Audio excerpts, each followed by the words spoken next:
The elements of art are basic building blocks out of which we can make artworks. They are comprised of simple marks and working techniques that allow us to build a picture, a sculpture, or any other kind of art you might think of. The elements of art are simple in nature, but using them in combination can create works of great complexity fairly quickly. So it seems like a good idea to be able to break them down and understand them in simple terms. Our first and most basic point is, well, a point. A point is a coordinate in space. It is the simplest mark that can be made with a brush, a pen, or any other mark-making tool. It doesn't get any more basic than this. In fact, it is so basic that many don't even consider it to be a formal element at all, and instead begin with the point's evolved form, the line. Lines are what happens when you take a point for a walk. They are the most recognizable basic element of art, probably because we are all familiar with doodling in pen or pencil. It's a pretty universal kind of mark for people of all ages to make. Whether it's drawing a cartoon or making abstract shapes, the line is as ubiquitous as it is useful. Lines, while simple, can convey a whole lot of personality. A line can look confident and bold, or it can be timid and delicate. The placement and angle of the line can also tell us a lot as well.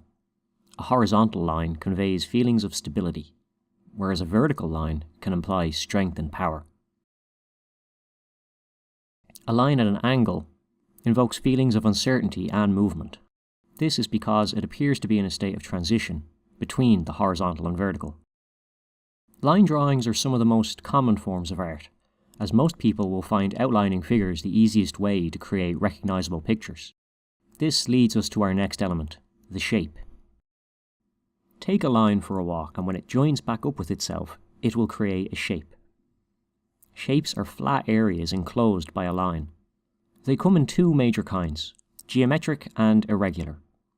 Geometric shapes are the common basic shapes we are all hopefully familiar with: squares, rectangles, triangles, circles, etc. Irregular shapes are more natural and tend to be a bit more, well, wobbly. Both kinds of shapes can convey a lot of feeling, just as the line did. The geometric ones show a clean simplicity, while irregular ones can be very lively and natural. Shapes help us to break up a surface and divide it into interesting portions. It is limited, however, by being flat, which is great for painters, since practically all painting is comprised of flat surfaces anyway. If we want a bit more depth to our art, though, we're going to need to move on to our next element, form. Form is what happens when a shape is extended in space. A square becomes a cube, a circle becomes a sphere, and so on. A form is different from a shape in that it has 3 dimensions rather than just 2. In sculpture, form is very pronounced, being a major component of most works. In 2D mediums like painting and drawing, form is usually conveyed through the illusion of depth, which we create by using perspective. Form is a key part of making realistic-looking artwork. Our eyes are very good at perceiving space, and form creates convincing depth in otherwise flat works. Form gives our eyes information about how an object occupies space, which in turn makes it feel more convincing. If we want to make realistic-looking artworks, we need to add another element to help make things even more real: the element of tone. Tone, or value, or rendering, or shading, whatever you want to call it, is a method of rendering an object through the use of dark and light shapes and forms. This creates atmosphere, depth, and the illusion of light. It is heavily used in painting, drawing, photography, and film. Tone is a more realistic way of capturing a sense of an object than relying on, say, line or form alone.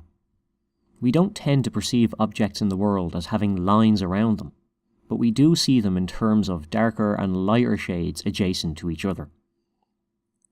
If tone is handled right, it can create ultra-realistic works and engage the eye through clever play of one shade against another. You may have seen these tonal ladders in many instructional books, which break the steps from dark to light into a sequence of jumps, if you will. 3 of these jumps is enough to get a readable tonal rendering of any object. But the more you add, the more realistic it can become. When you see hyper-realistic paintings, usually it is this element, and its careful use that creates that illusionistic quality. Tone is distinctly related to our next element, which is probably the biggest and definitely the most showy of all of them: colour. Colour is really complex. It could probably be the subject of many long-winded videos on its own, but for now we're just going to grossly oversimplify. To put it simply, colour is fancy tone. Like tone, colours can be dark or light, and when placed next to each other, they generate a series of complicated effects. Colour can create depth in work and convey feeling through its careful use. Strong colours can convey a sense of purity and energy, while muddy colours can evoke stability or sombre moodiness. To understand colour, it can help to think of it in terms of three factors: hue, value, and saturation.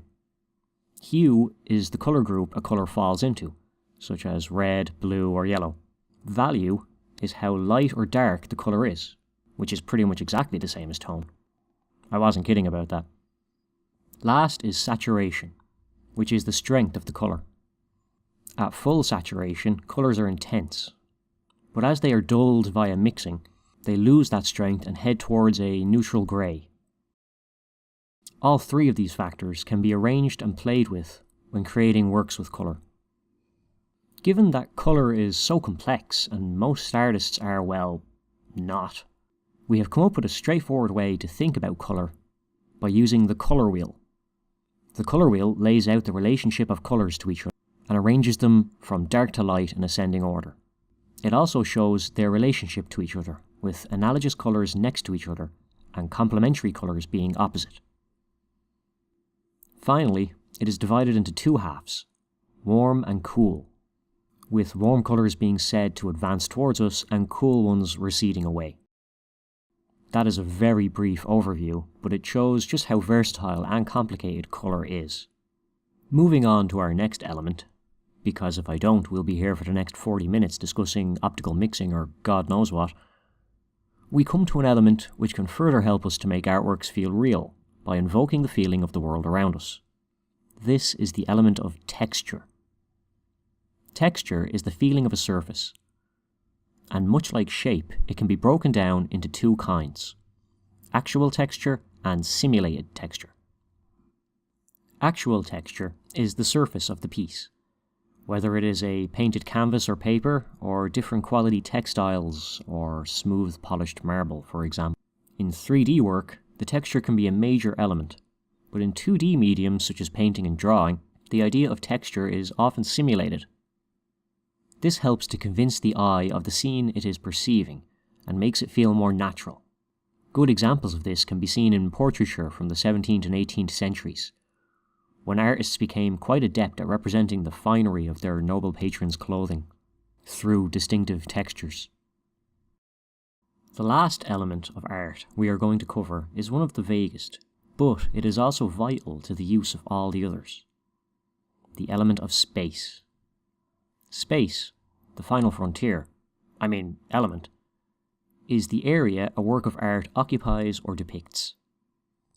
In the case of sculpture, it could be the boundaries of the location a piece occupies. In a painting or film, space is often the volume and distance of the depicted scene. It could be a wide open area or a claustrophobic enclosure. The space itself could be well defined or seem to go out into infinity. All of the other elements can be depicted and organised within the element of space, giving us a way of understanding and depicting them. There are many other ways of depicting space as well that are non-visual. Ambient recordings of sound, for example, can often be said to contain a good sense of space, showing just how widely this element can be applied. Space gives us a good example of where it is possible to ignore or deliberately not use elements as well. This could be a way of drawing attention to an element without actually using it. Many 20th century painters rejected space, declaring it a dishonest illusion and instead painting flat images, which called attention to the element and its common use by not using it. The elements of art listed here are only some of them. Exactly what is a basic element of art will vary depending on who you ask and what they are creating. Certain things may be elements in one medium, but not in another. Think of how sound and time are basic components of a movie, but are comparatively uncommon in painting. The one constant of formal elements across all disciplines is their function, as a kind of basic vocabulary for speaking in art. Each of these elements becomes like words we can use and organise into sentences. When we make art using them, we are essentially writing in a visual language, organising these elemental words into sentences to express our ideas visually. Finally, if you are not really into the whole making art thing, don't go away thinking this information is useless to you. Being familiar with the elements of art can help us to understand artworks more easily. When we look at an artwork, we can read the piece by looking for these basic elements and considering how they are used. This can help us to understand and engage with any kind of art at a fundamental level, which can have the effect of demystifying many of the seemingly insane choices artists often make. It enables us to talk about a work without really needing to know all of the theory behind it. So, the next time you're in a gallery and are confronted by God only knows what, you can think of these formal elements and use them as a guideline for understanding the artwork. Think of which elements are used and which are not. Consider how they've been employed and if it is successful or not. Thinking of complicated works in terms of colour, line, texture, or whatever other elements they use can help us to get a foothold in discussing artworks and put us on a more even playing field when trying to understand them. Try it out for yourself and see if it makes you sound more intelligent. Thanks for listening. If you have any comments or feedback, I'd love to hear it.